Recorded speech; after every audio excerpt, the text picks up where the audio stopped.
Hello. Hello. Hello. Hi. So let's start. All right. This is the first Captain Swan podcast of the new year. Happy New Year, everyone. Happy New Year. Happy New Year. Yay.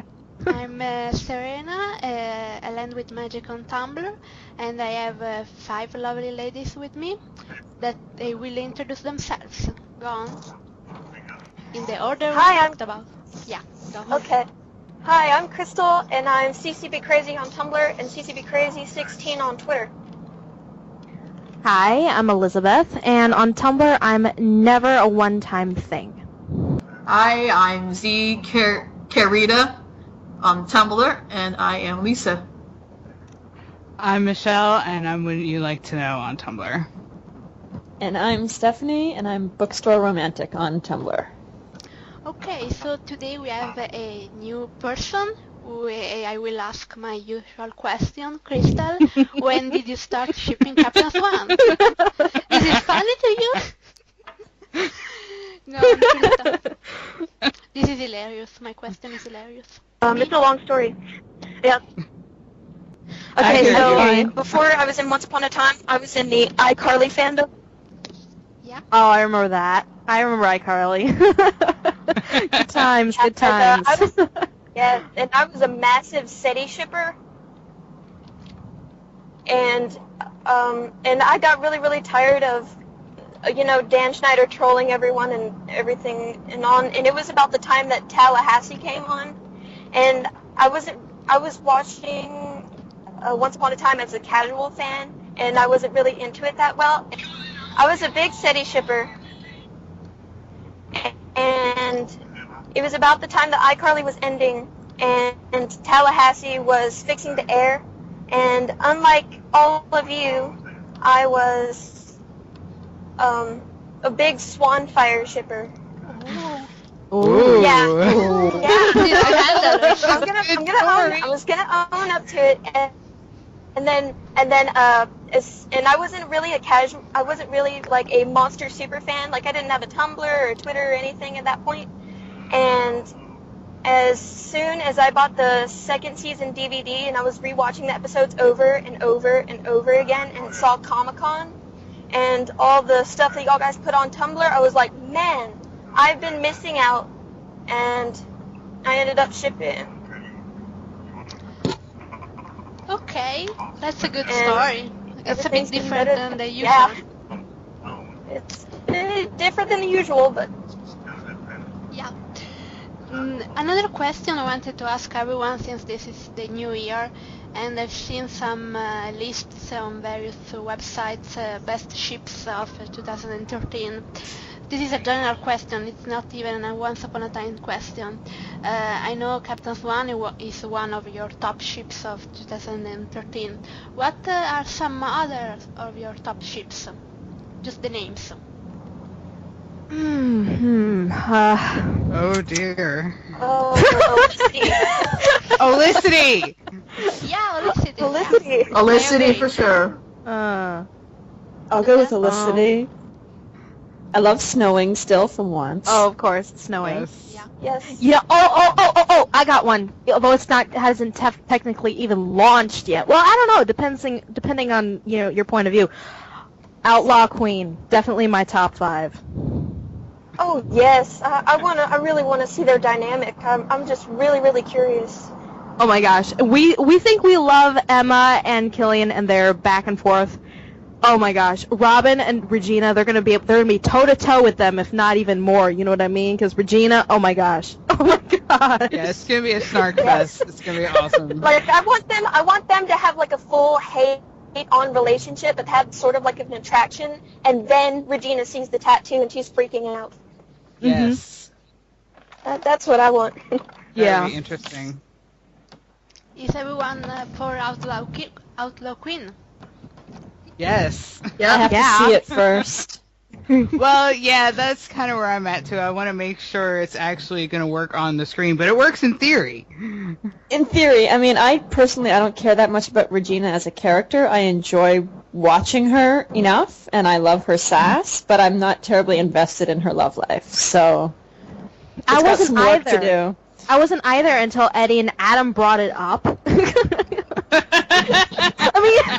I liked her with Daniel. I thought they were cute, but that was like, I suppose, I'm not Dreams gonna from the shed too start. many tears over it until they had the whole Frank and Daniel. quite a with the third episode, quite a common fairy or something like that, and they did that, and I'm like, oh my gosh, I'm gone again. Well, I'm not too invested in her either, but I mean, if it makes her happy, because it's like we've always said with Emma, Regina's happiness is almost completely dependent on Henry, and you can't have that for the rest of your life. No. Emma True. can't have that either. She needs someone outside of Henry, because Henry's going to grow up. He's going to move on. He's going to do his own thing. She's got to have He's gonna somebody start that his can own make her family. happy. Yeah. He's gonna find So- somebody to make him happy. Yep. I mean, Like he found Emma. I think Regina has the potential to be the mother-in-law from hell for whoever Henry gets with in the future. So, Monster-in-law. yeah. So it would be in Henry's best interest for her to get with Robin or someone else. Uh-huh. Yeah. Well, yeah, because then she'll also have little Roland to also be a mother to, so And terrorize that'll He'll be like a tide me Yeah, over that's what child. Exactly. yeah, it'll take Yeah, the that's pressure what off I Henry. Yeah. Yeah, whenever I And- first saw Robin Hood and Roland, I was like, yep. Well, And presumably I- they meet when she's lost Henry, so she meets this guy with this kid, and she misses her son. And let's be real, Roland is the most adorable child ever. Like second only to Henry. Or might even Super I might even gasp, but I think he might even beat Henry for like the cutest kid ever. Well, helps that he's he's, like, younger. I have a feeling this conversation is going to repeat next week with episode 3. Yeah, we can talk about Outlaw Queen next week. I mean, seriously, he had one line, and he stole all our hearts. I believe. Yes. Hey, I don't know if you guys watch this show, and if y'all can laugh, whatever. But my top ships, one of mine from the originals is Elijah, Haley, and Elijah. For the fact, when Haley was on the Vampire Diaries, I couldn't stand her. Could not stand her. I When couldn't she either. came onto this show, she changed so completely that I actually, if you can make me take a character that I can't stand and make me like her, you're doing something right. And Elijah, we're talking about a guy who was in love with one person for 500 years, Catherine. And she turned him over in a month. So, yeah. Sound familiar? Yeah. I mean, and I really can't pass judgment on you, Lisa, one way or another, because I haven't seen the originals. So, I mean, But the fact that she was staying in their house for a month while she was pregnant with Klaus's baby. And yes, I know that storyline's stupid, but I like the storyline. I don't know why, but I like it. So dumb. Oh god. the relationship that they have is so like it is very much like Cat and Swan in the fact that there's a lot of snark and there's a lot of sass, and she is the only person that could put him in his place, because you're talking about Elijah here. Nobody can put him in his place. Not even his brother Klaus. But she can. except for her. So we have some email questions from Isabella. The first question is, what's your current favorite Captain Swan Feels song? Oh, Feel Song. Feels song. Good one, Izzy. Oh. I God, I am have a stuck list. on Ever After by Mariana's Trench at the moment, as I cannot get it out of my head. I hum it at least once a day. I like to blast out Timeless every. Oh, yeah, Well, that's a classic. Yeah. This is the 1 year anniversary of that today, by the way. Yay! Yeah. Yes, That's it It is. is. Yeah, I to had join no this idea. podcast, I had so much shipper feels. I had to join today. I have been two listening, songs actually.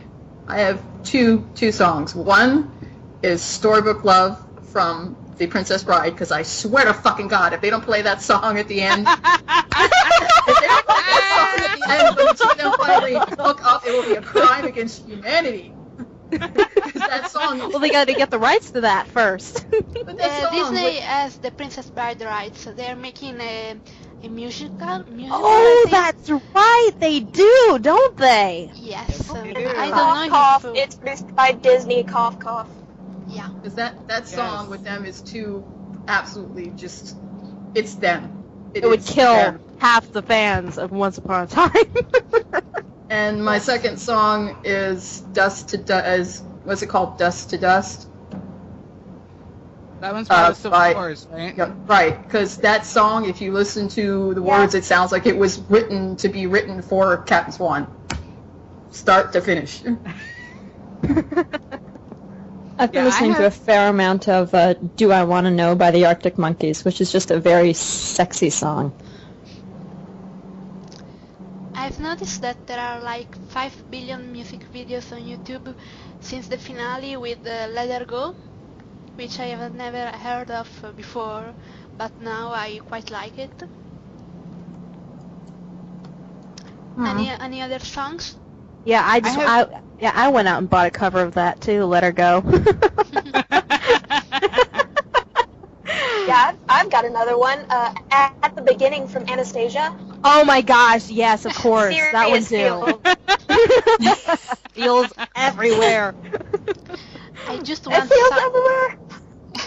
I just want someone to make a Captain Swan music video with Miss Independent by Kelly Clarkson. I'm putting this out there from any listeners who make music videos. I want Mission Independent. And it's Yes. on Tumblr 5 seconds later. yeah. I need one to that song from Hercules. Oh, I will wait, say wait. I'm in love. Yes, I that's think the there one. is I can't one. believe There that. is I one. say I'm in love or whatever, right? There is Yeah. one. There is one. one. There Yeah, yeah. is. Excellent. Yes. I There was think one it's- called Can You Go Feel the forth Love and search it Tonight? out. Another song I like is called Wonder. It's originally done by, what are they called? But there's actually a Captain Swan video to this song. It was done after episode 7. It's really, really good. So I know that I've you- seen it. I know what you're talking about. I know y'all have seen it because it's been reblogged like hundreds of times. I'm sure I've seen it. It's beautiful. I love it. So the second question from Isabella is this. The current season is shaping up to mirror season 1, as in Emma needing to believe the curse is real, mirroring her need to recover her memories and believe in herself as the savior. In season 1, someone she grew to care about, Henry, went under the sleeping curse to make her believe. If the mirror holds true to form, the person she's growing to care about, Killian, will probably sacrifice himself to make her believe in herself. It'd be just stupid awesome if it's another sleeping curse.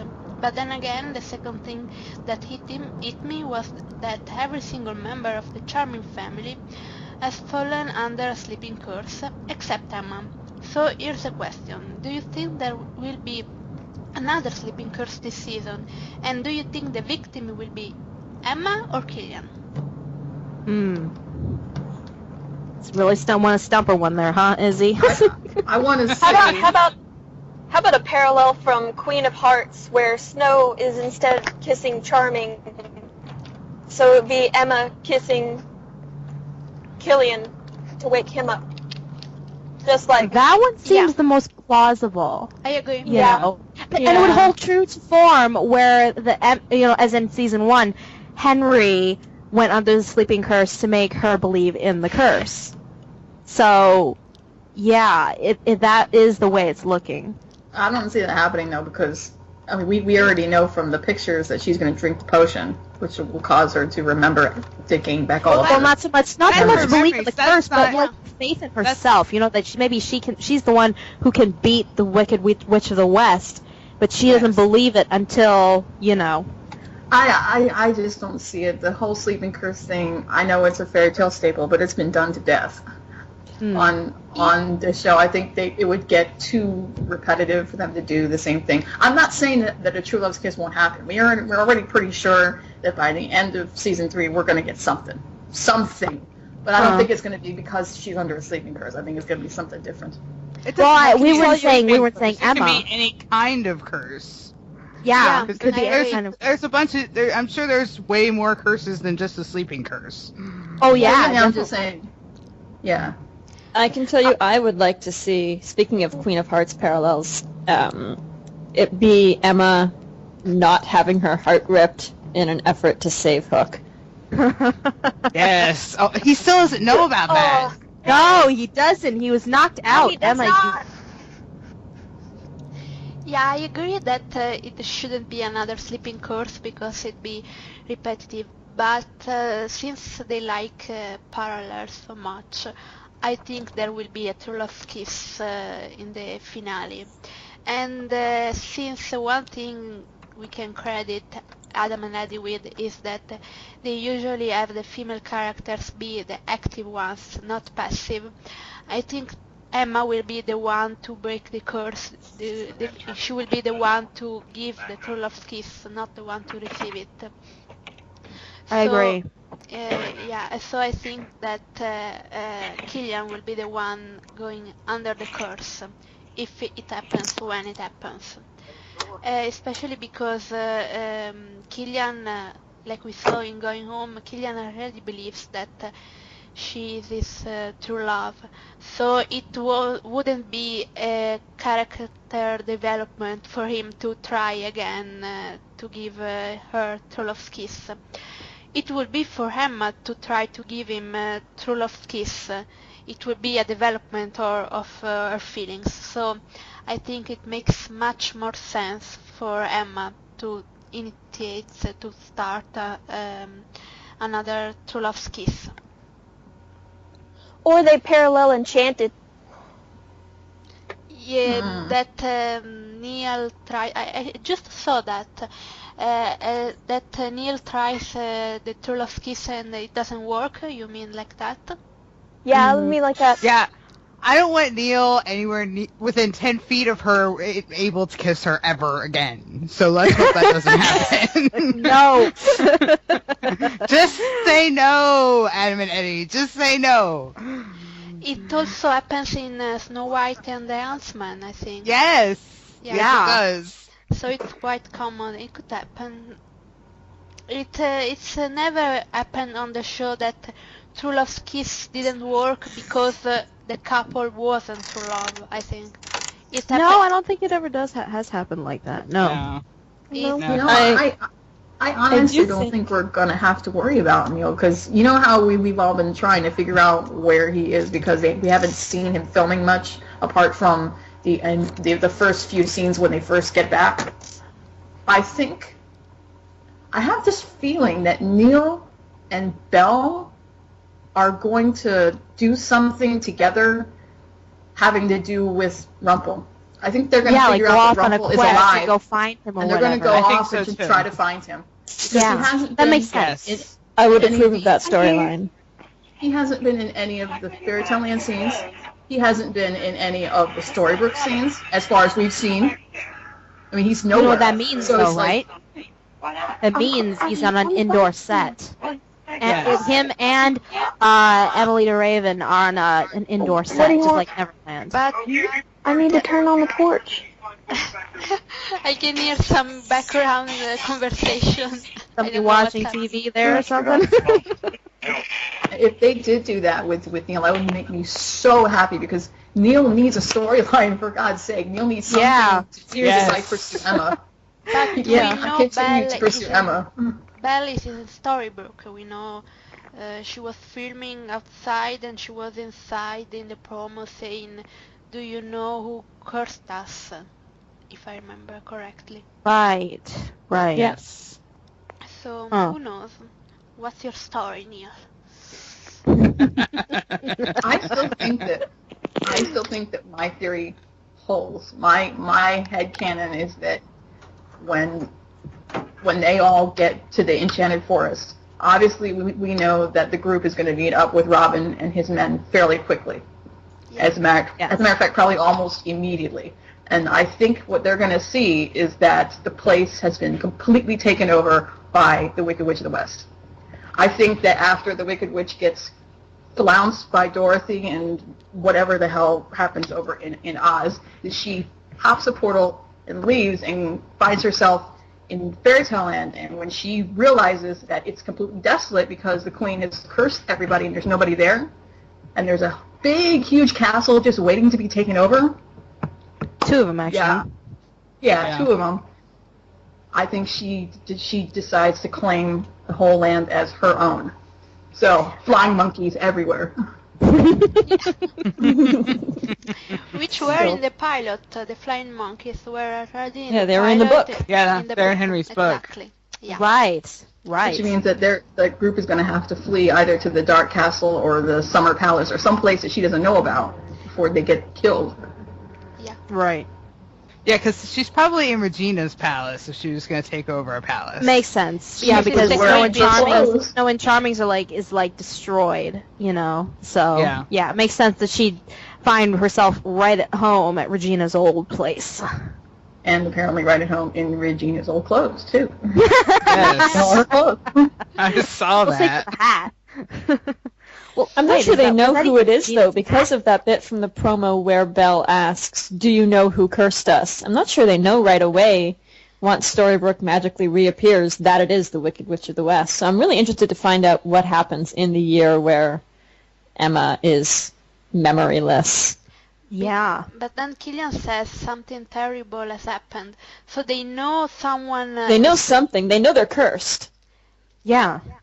But do you think Killian is cursed like the others, or he escapes before? Maybe He Well, has all to the escape time. before Point. because he's in his pirate clothes. If he got banished to Storybrooke, he'd be in normal clothes because everybody gets normal clothes when they get banished to Storybrooke. Right. Right. So somehow he escapes the same way Pinocchio and Emma did and escaped Regina's curse. And in the Remember, it's behind the entirely scenes based on photos, he was wearing the red vest too. Right. Yeah, when he arrives, he's wearing the red Yeah, vest. in his fairy tale clothes. Mm-hmm. But then before escaping, he changes back into his usual clothes. Ooh. The only diff- Because maybe that's the one Emma knows, you know what I mean? Yeah, Yes. he changes back into his other doublet, and all of us all say at the same time, "Why?" Because Emma's going to remember his God, black why? vest. That's what she's going to remember about him? Really? You could've- Something silly and sentimental like he claims he's not. Yeah, sure. Yeah. That is what he was wearing when she kissed him, so... Right, maybe he's never washing that. Ever.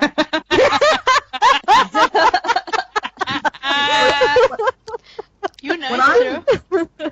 What's confusing me is that if it is the Wicked Witch of the West that recast the curse, or a curse, whatever, to send them to reconstitute Storybrooke and send them back, I'm wondering how she got her hands on it, because Well, you know how, right?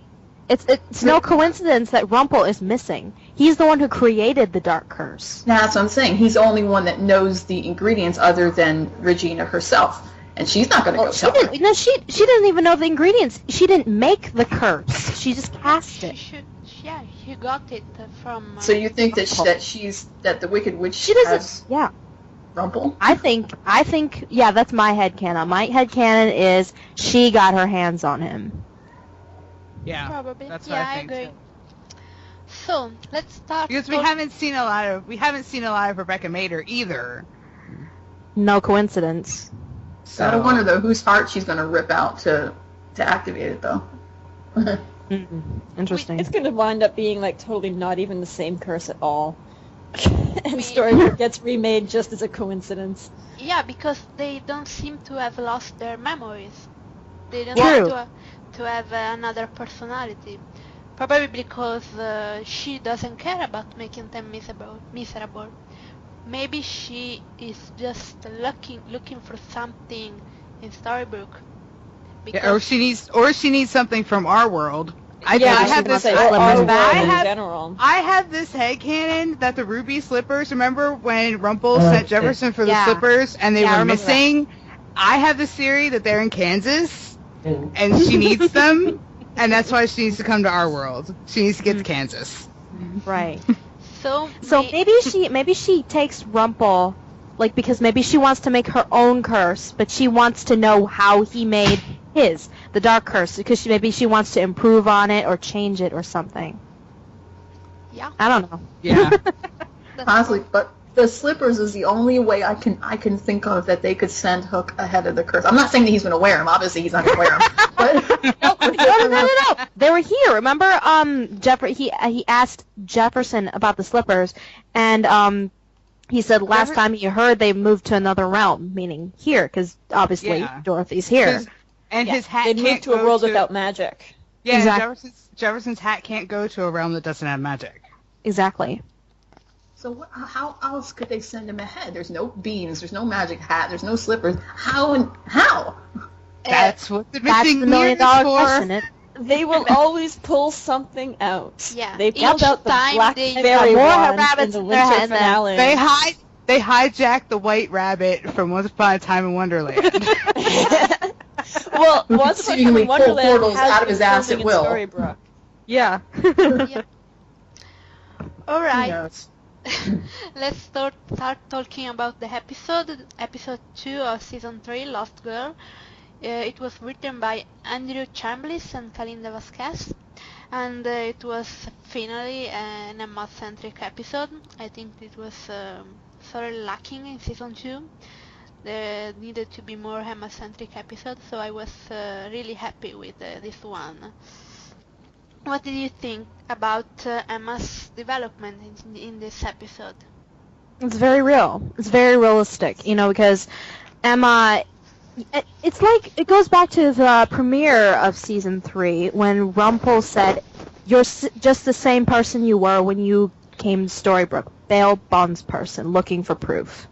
And she's had to not only just face that, but face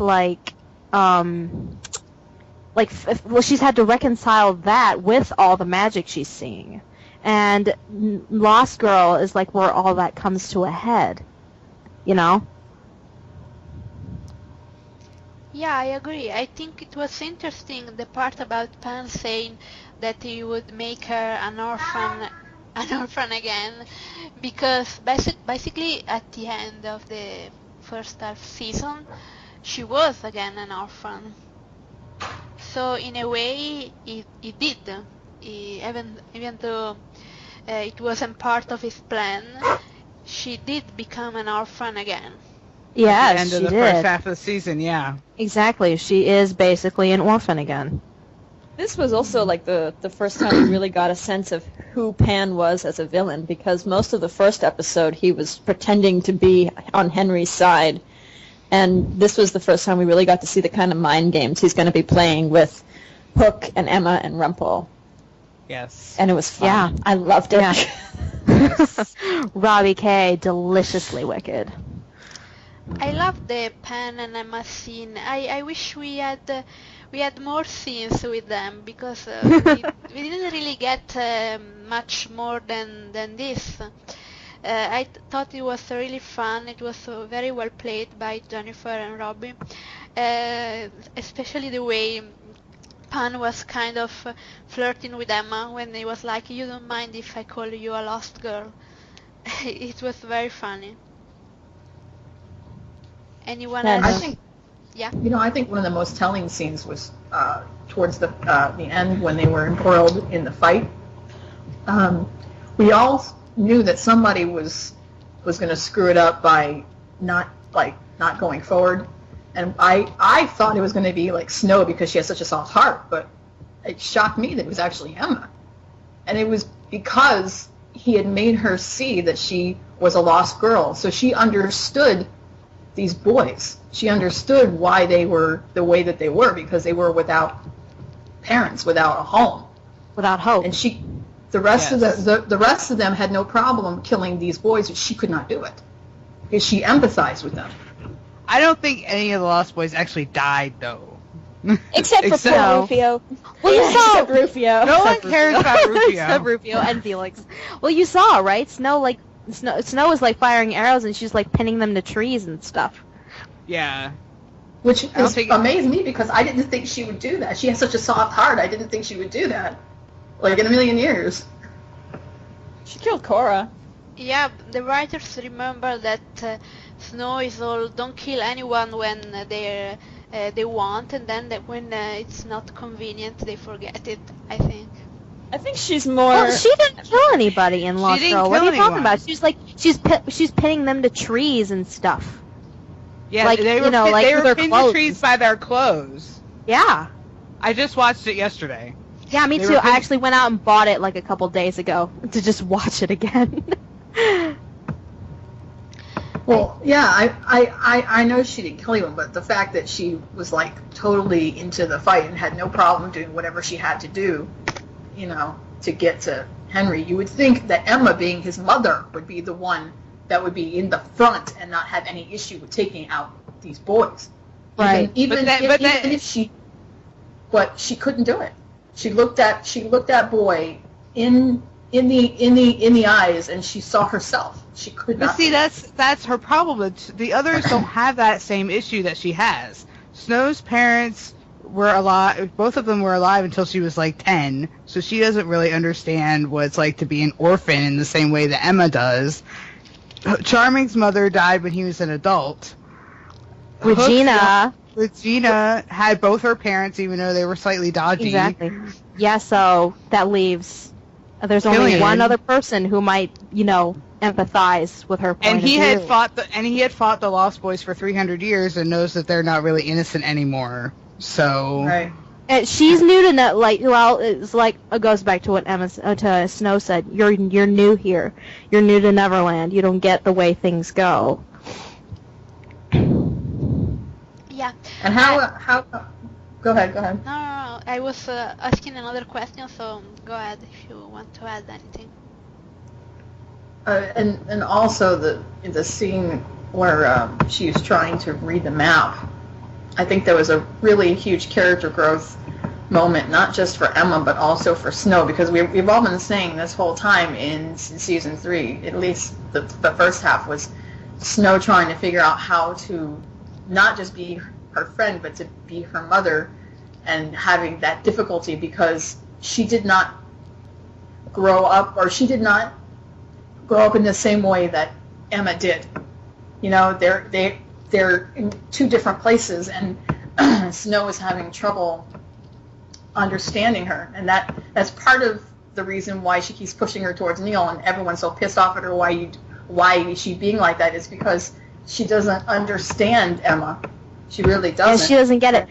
If I may, I've been thinking about this. What Snow doesn't realize is it's something my grandfather used to say to me, and rather to my mom. Okay, there are several stages of in a person's life, like from 1 to, I think he said it was 1 to 5, is the he's from ages 1 to 5 of a child is the training stage. Oh no, he said it was develop. I forget. Anyway, basically she and Snow, Emma and Snow are at the very last stage, which is 18 onward, and that's the friendship stage. She's already past coaching, training, that sort of thing. Snow needs to realize that what Emma needs right now is for her to be her friend. You know what I mean? And trust that Emma will come to her when she needs a mom. But for now, she needs to be a friend. Snow's trying to be a mom, and she doesn't really get that.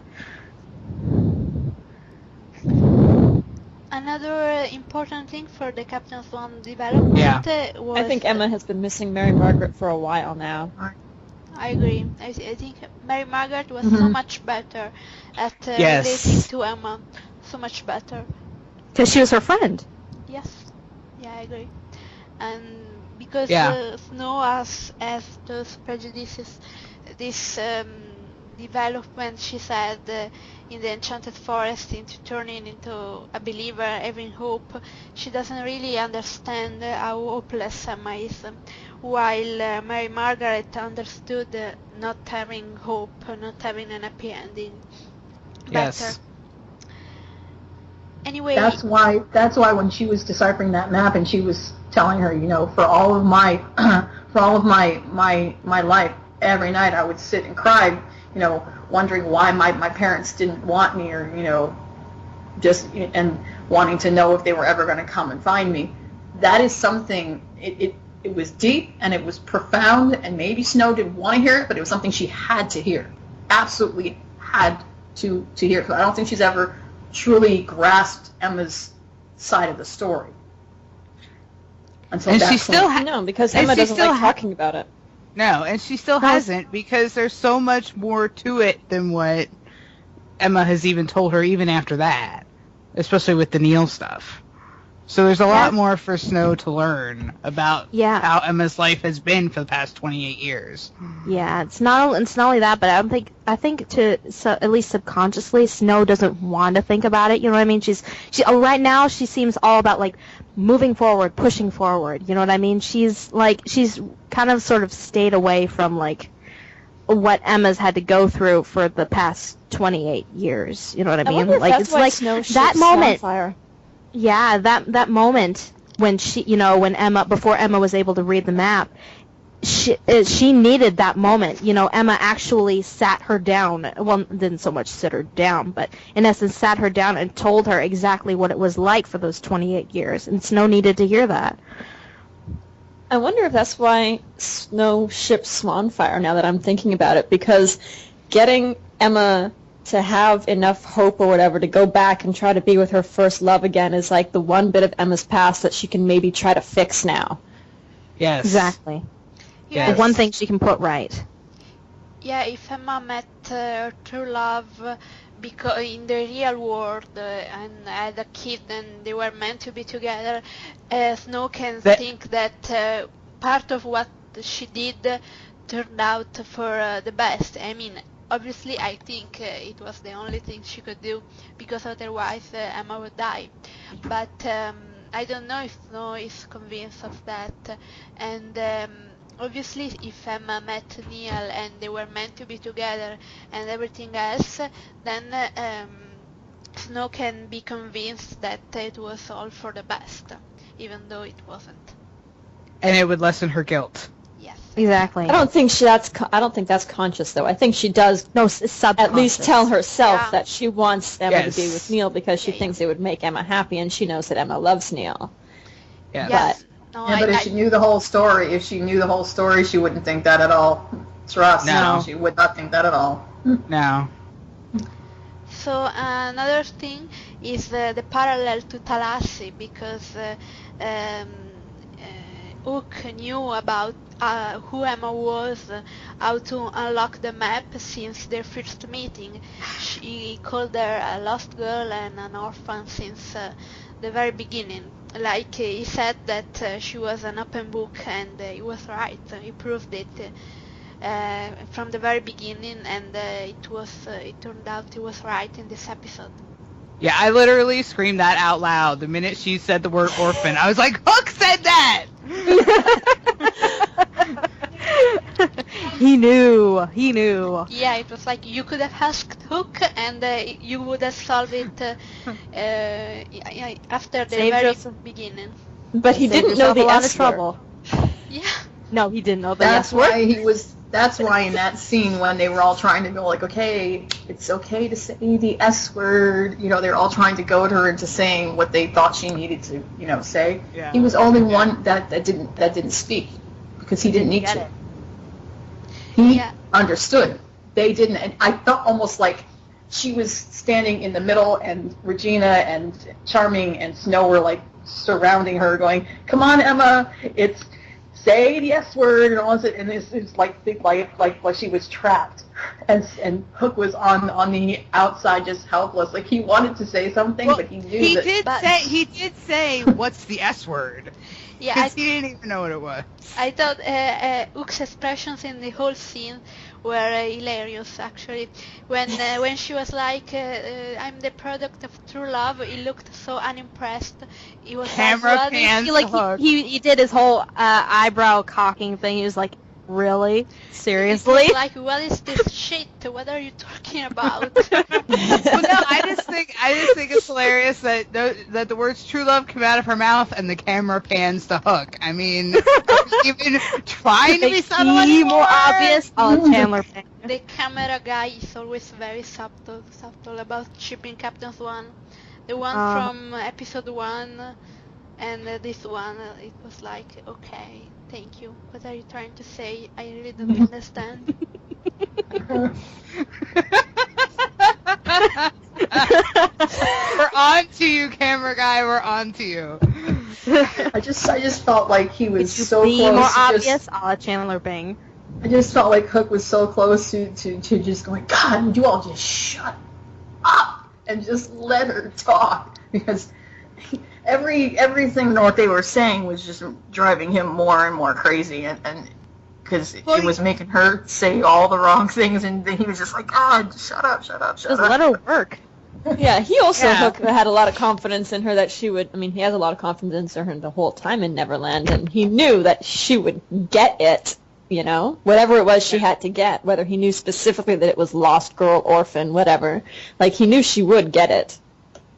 But that Nothing scene- would stop her from that getting scene it. just proves that her parents have a long road to go before they understand her the way he does. Yeah. They can't understand her the way he does. Yeah, because they haven't lived it, so they just can't. Like, she can tell them and they can empathize, but they won't truly understand ever. I think talking about the flashback, there was an interesting parallel about Charming trying to get Snow to believe in herself, and Charming always believing in Snow, and I think this is. Oh my gosh! Yeah. Oh my Did gosh! you just now get that? Oh my gosh! It's so gonna be New York City Serenade! Oh my gosh! I know. But actually, Oh my gosh! but actually, it made me think of the scene in Dark Hollow when Ook is like, you will get your son back, and Emma asks, you believe that? And Ook says, I forget, what does he say? I never seen you I've yet to fail. Yeah, Fail. exactly. I've yet to Yeah. see you Fail. fail. Exactly. So that's I love how we can all just quote it, like, automatically. Yes. I think this episode was also the start of the bromance, the Captain Charming bromance. Speaking of Yes. parallels Okay. between Right. Hook and Charming. Yes. I knew someone This would was, bring up Hook was Captain making Charming. a definite effort to get in with Charming in this episode. Yes. And Charming was trying to get it with the dwarves. Yes. Yes. Yes. Most definitely. This Yeah. I think this episode kind of changed our point of view to where, I mean, we knew that there were parallels with snowing and things before this, but once we got to this point, we're like, all right, this isn't funny anymore. This is I had to ridiculous. set after that last scene. I had to set myself down and say, "This is an awesome ship." I think Perhaps I Would was definitely the moment where I realized I was in deep Yeah, trouble. it was like, My Yeah, URL comes from this episode. Yeah. Wouldn't you So like you to were know? in very big Perhaps trouble. I would. I think Emma expression in the "Wouldn't you like to know? Perhaps I would" scene is very interesting because when they're flirting, like "Wouldn't you like to know?" blah blah blah. She's smiling, she's open, but then when it turns serious, when he says "Perhaps I would," she just shuts down and basically yep, then runs the away. famous walls come up. Yeah. Yeah. She like runs away. She stops smiling. She looks at the floor, at the jungle, at the whatever, and just goes away. And can't she's handle really it yet. scared. She's Yeah. not ready yet. It's because at least subconsciously she's realizing he's getting too close. Yes. Because maybe at least subconsciously she's realizing, he's dead serious. He's not leaving. He's staying. He's not going anywhere. Yeah, she it's that. she wasn't it's that- prepared at all. She wasn't prepared at all for how he said this to her. She thought he was just gonna that he was just gonna keep flirting with her, and then he got serious real quick, and she was like, "Whoa." Okay, slow down. Put on the brakes now. It's that urge to leave before she gets left. Yeah. Right. And another great scene was the waxed mustaches and the perm Oh my scene. gosh. That was, I caught myself, after he said that line, I caught myself mid-giggle. I was like, I am in deep guano, to quote Justin Russo. Yeah, I mean, it Oh it my was God. great. It was a lighter moment. I love all those moments when Emma is like, I can't believe I'm dealing with Disney characters. What is this shit? Like when she can't deal with saying Tinkerbell's name. I love that. She's Isn't really this the same episode where Neil's explaining to Mulan what a movie is? no. Yeah, Neil, Yeah. That's- Wait, wasn't it No, the last Neil is episode? not. Oh, last episode. Right? Yeah, Neil is not in this episode. I don't think. No, Oh, he's that's right. He's not. Yeah. But still, it's the whole concept of You of guys are people obsessed from- with Neil. You really want to talk about him even when he's not here. Not me, it's not my fault. Yeah, I can't say that okay. anymore. I was watched the thrilled with episodes the back perm to and the back. wax mustache. But What I really funny- need is for Emma to start randomly quoting like Disney songs and stuff, and for Snow to just shoot her glares. Like, what are you doing? Why are you doing that? Yeah. The funny thing is that she knows this is funny when she was talking about the bad perms and the mustaches, but he still doesn't get it. He doesn't get it. It's Yeah, totally over his head. So I- I'm just waiting. I'm just waiting for the moment when they come back and she finally shows him the fucking movie. The reaction on his Yes. face. Oh my gosh. If Eddie and Swan, Adam I'm do a not bloody show us that, I will goldfish. kill them. No, I'm sorry. I have a better headcanon. I have a headcanon where Emma went to what's Disney that? World as a What's that? child and kissed Captain Hook's cheek, and she has a picture of it, and she gives it to him. Oh my gosh. That's better than Oh my watching the God. movie. Somebody write that fic. Somebody write it right now. Someone should. It's draw partially that. finished. It's Should one of the make many. A drawing. Yeah. He would just look at that and go, "What the what? Who? What?" Who wrote This is this? what- And then she could be, What? see, it wasn't a one-time thing. This is what you were talking about? This is the way that they see me. You can't be serious. No way. In a way, it's similar to when she smiles after he says "as you wish," because it's another reference she gets and he doesn't. Yes. So it's like a team with them. Yeah. Another good smile scene in this was when Emma and Regina were having words because I guess they were disagreeing over. Oh, they were disagreeing over how to handle the map. Regina wanted to use cast a spell on it so that the map would just magically take them to Pan's camp, but Emma didn't want to use magic because she thought it was too dangerous. And I guess she handled her without getting angry. And Hook was like, "Cool, nice." Right, he says, Excellent. and that is how to be a nasty little boy. Yeah, I think she's. It was after she handled the Lost Boys, because it says excellent show of patience. Oh no, that was Yeah, with Regina. No, Right. Lisa was right. That was after That's she right. like told Regina, no magic when it comes to the map. And then another parallel. I don't know if it's a parallel, but yeah, it's the dwarfs and Charming starting to accept the dwarfs with Charming and Charming with Hook. So it's like the dwarfs are like Snow's father figure, and Charming of course is Emma's father, and it's like an arc, of course, with Captain Charming. It's several episodes, but this is the start of their bromance. Hey, So- they even share a drink a couple times. Yeah. And I like the snark when you were like, for once I agree with the pirate. I told you we're getting along. Yes. Yeah, and for once I agree with the prince. I told you we were getting along. And this is also the start of the Dreamshade storyline, Yes. also called the Ook asks Charming to take off his shirt storyline. Oh my Yes. gosh. Don't even go there, guys.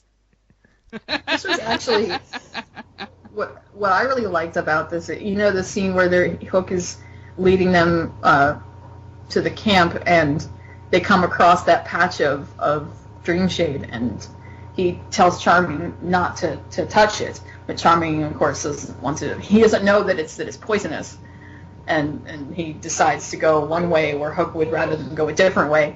And Emma is the one that backs up Hook. This is the first time where you see how she starts listening to what he says, and she backs him so She quick. started- Whereas It started right before that because Regina wanted to poof them there, and Emma said that if Hook says hiking is the best way, then we hike. Yeah, So I remember that. it's right before the Dreamshade. And the look on everybody's faces, it might have been small and quick, but it was definitely there. They're all like, what is she doing? This is when it all starts, that she's like on Hook's side, and they're all, what? Where did this come from? That's why the whole thing with when Regina went, just because your boyfriend came up with the plan, that wasn't so far out of left field. We knew that was coming. Okay, so do you have any other thoughts on the episode?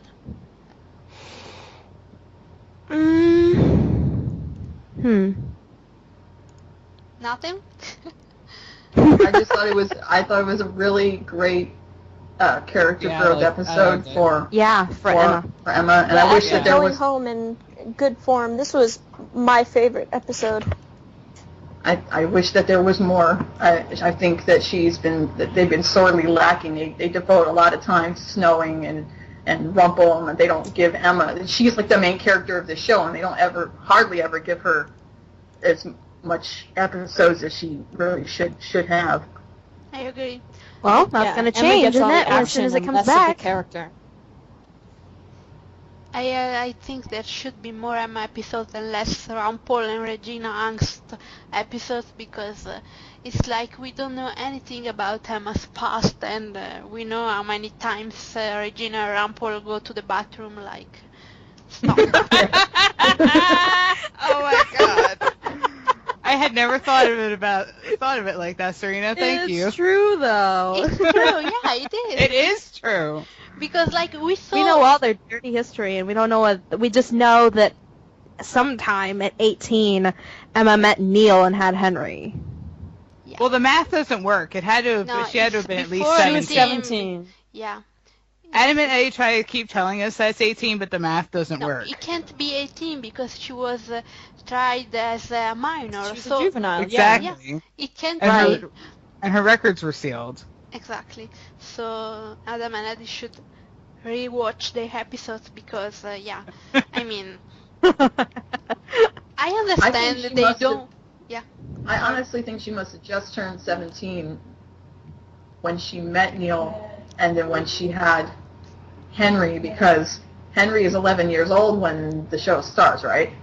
Yeah. Well, Or 10. about to turn Was he He's 10? 10. 11, He's 10. So- About to He's turn 10. 11, yeah. which means she was still 17 when she had him, so she would have to have been in the early part of being 17 when she got pregnant in order to still be 17 when she had him. So, Well, she No, could have been actually, 18 when she gave birth. Yeah, in The Price of Gold, she told Cinderella that she was 18 when she gave birth to Henry. Yeah, but when she Right. when she committed the crime, so when Henry was conceived, she was She was definitely 17. 17. Yeah, probably 17. Yeah, I agree with that. Yeah, and I saw this post on Tumblr how they were like subtracting all the months. It's like 9 months plus the 2 left that she had from prison, and probably I think Neil and Emma were like so in love for like about 3 months. It's Oh kind my of God. funny, actually. Yeah. I mean, I know they said she was 18 just because they didn't want to have some discussion about underage sex or whatever. And the creepy age difference. They Yeah, put Oh my Cinderella in gosh! a bar Don't even get me underage. started on that. I don't understand. Let's be honest, when she met Neil, he was what, at least 24? At least? At Yeah. least Oh, yeah. There's a sizable age 324. All Neverland stuff aside, physically, he's still... Even for our world, the age difference is a bit much when she's 17. You know what I mean? Right.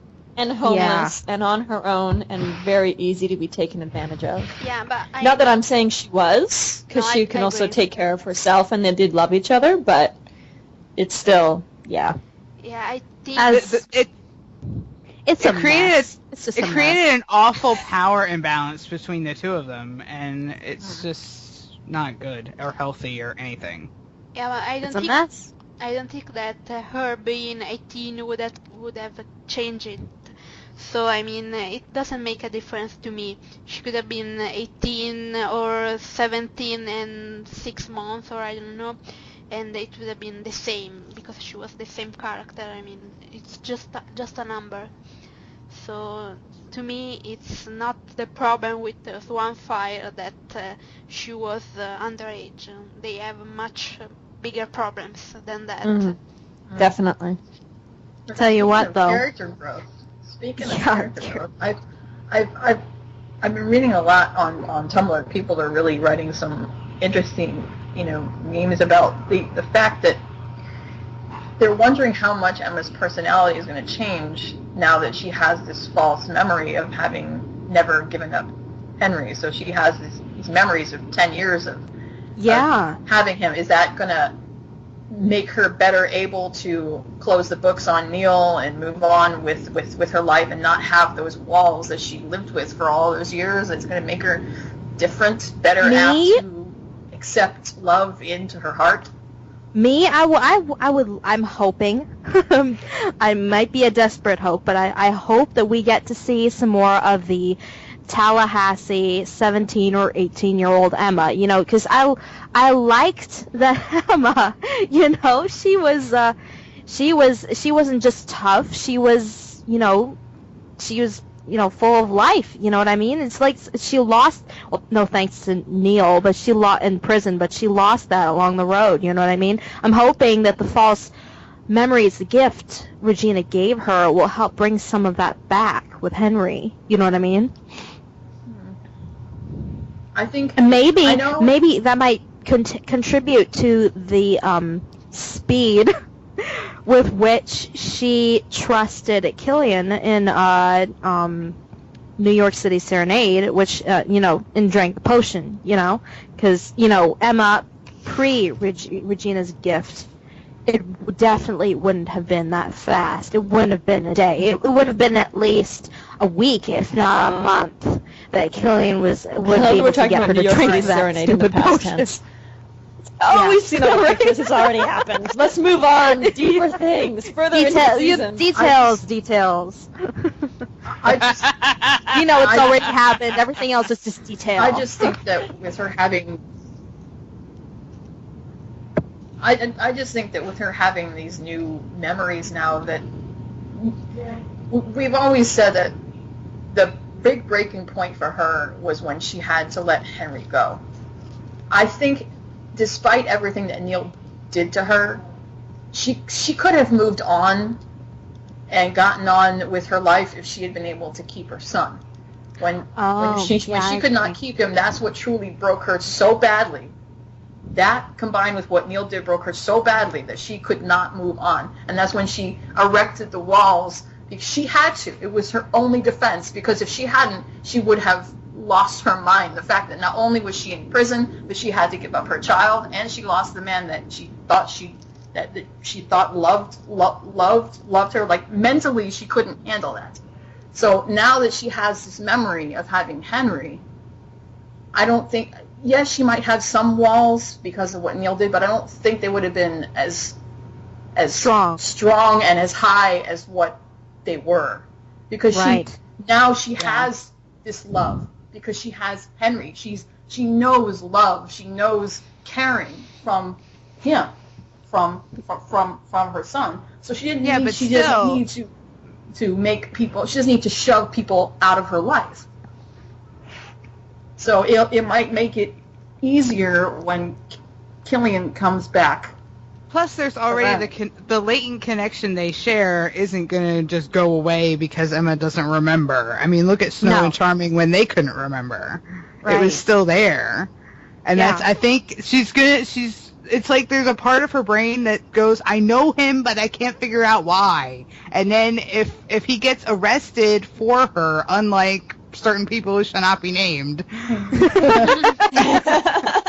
I really think that's going to make her trust him sooner than she would have normally. Yeah, I agree. Even with her knowing Henry and love and all that stuff, I don't think it's going to change her that much. I really don't. I just hope that when she does get her memories back, that Emma that lives the year with Henry with false memories doesn't completely disappear again. You know? Yeah. It'll be interesting to see her integrate those two things. Because it's definitely going to affect her relationship with Henry. Well, yeah. That they both have memories of her both not raising him and raising him. Yeah. And it gives her something she didn't have the first time around. Like what Snow said at the town line, she will now know hope. She's never known hope. She'll have that. It might not be real, but it was there. At some point, it was there. And that makes a world of difference for someone like her. Okay, I don't know weird thought. I don't know how this could possibly play out in the future, but think about it this way. Seems like everybody has been under a curse and received cursed memories. Everybody except one. Hook. Yeah. Mm-hmm. Even Emma, even Henry, even Emma, the savior, but he's the only one without having been under a curse or cursed memories. We still don't know that the memories are affected in 3B, though. Because, I mean, technically that holds true also for, like, Neil and Tinkerbell right now, until we know what really happened to bring everybody back to our world. True. Yes. Yeah.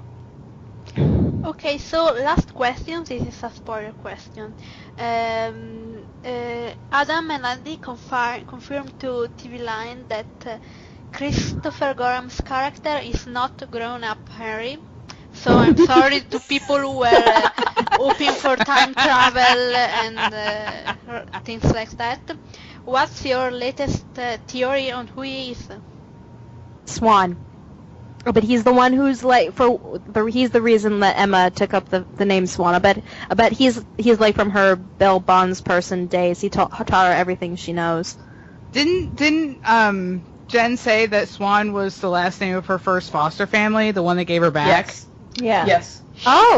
She did say that, although they could change their minds, they do sometimes. I mean, in season 2 they even filmed the scene of Rumpel's father getting shot and killed in front of him, and then of course they changed. They didn't include it in the episode, and they changed their mind. So they may have told this Emma about they may have told Jennifer about the Swan name being from a foster family, and then I had another idea and changed it. So it's still possible. Right. I'm stuck between two theories. One, that he's like a foster brother from one of her homes that I guess she was close to. Or sucks less than the others. or two, and I know that nobody wants to believe it, but I've seen it popping up, and it's plausible. I mean, shit, she's been living in New York for a year. It's plausible that he could be a boyfriend. Yeah, I think I know where you're going with this. It's plausible that he could be her boyfriend. I agree. Yeah, I'm sorry, I have to break up with you now so I can go back and save the parents who are my same age and date a pirate instead of you. I I think if he is the guy she's dating right now, it's not super, super serious. I mean, of course, You know what I it's mean? been less than a year. Because not only that, but because at that breakfast scene, when that knock came on the door, they weren't expecting anyone. If she had a boyfriend, I think he'd be like bringing them breakfast from, some pub or something. Yeah, And like he'd be getting to know expecting it. Henry and stuff like that.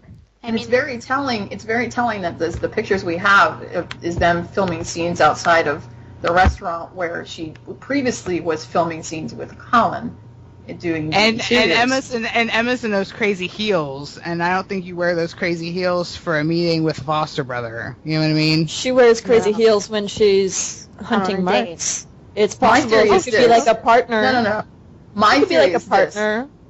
My theory is this: is that she goes to because that restaurant looked pretty fancy schmancy to me, and I don't think that's somewhere you go to meet a strange guy in leather and liner. I think she went there to meet. I think she went there to meet the boyfriend, probably for dinner or for a small date, and Hook follows her and showed up first, and the boyfriend sees them talking, and then he starts asking questions. Because you know how Hook is about his inability to, how do we put this, deal with people's personal space. Right. Yes. Personal space. Yeah, I think the boyfriend's gonna get an eyeful, and he's gonna be like, not them kissing, but like the fact that Hook is gonna be closer to her than he's comfortable with. But Right. he doesn't seem mad in the pictures. Yeah, it's more of an awkward goodbye, hug, kiss on the forehead thing. That's Yeah, what I think it he's looks just like. gonna.